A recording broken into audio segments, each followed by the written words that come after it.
వారి మానాన వారిని విడిచిపెట్టేస్తే ఐగుప్తు దేశంలోనే వాళ్ళ జీవితాలు అంతమైపోయి ఉండేవి.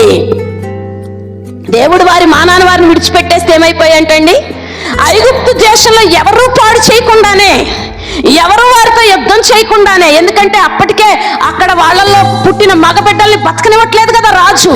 కొన్ని సంవత్సరాలకి వాళ్ళు ఏమైపోయి ఉండేవాళ్ళు, అంతమైపోయి ఉండేవాళ్ళు. కానీ దేవుడు వారిని అలా అంతమైపోనివ్వకుండా వెలుపలికి తీసుకొని వచ్చాడంటే ఉద్దేశం వారిని గెలిపించాలని, వారికి జయ జీవితాన్ని ఇవ్వాలని, వారిని ఒక గమ్యానికి చేర్చాలని, వారిని ఉన్నతమైన వారిగా తీర్చాలని దేవుని ఉద్దేశం.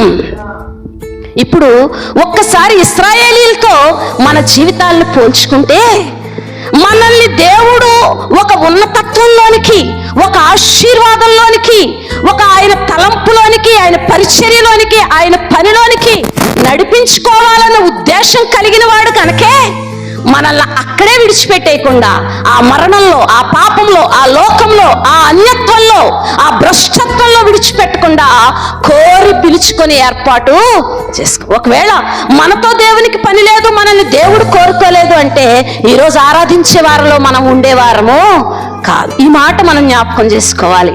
నేను ఓడిపోవటం దేవుని చిత్తం అయితే అసలు నన్ను ఎందుకు దేవుడు ఏర్పరచుకున్నాడు?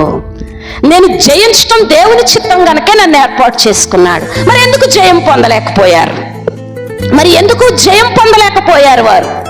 ఎందుకు జయం పొందలేకపోయారు అంటే జయించగలిగిన దేవుని సహాయాన్ని వారు కోరుకోలేదు, జయించగలిగిన దేవుని సహాయాన్ని వారు పొందుకోలేదు, జయించగలిగిన దేవుని చేతిని వారు విడిచిపెట్టేశారు. దేవునికి స్తోత్రం కలుగును గాక. అంతేకాని దేవుడు మనలను ఓటమి చేతులకి అప్పగించేవాడు ఎంత మాత్రము కూడా. ఇంకా మీకు అర్థమవటం కోసం చెప్తాను, ఇంకా మీకు అర్థమవటం కోసం ఒక మాట అడుగుతాను. ఎంతమంది మీ పిల్లలు ఎగ్జామ్స్ లో ఫెయిల్ అయిపోవాలని కోరుకుంటున్నారో చేతులెత్తండి.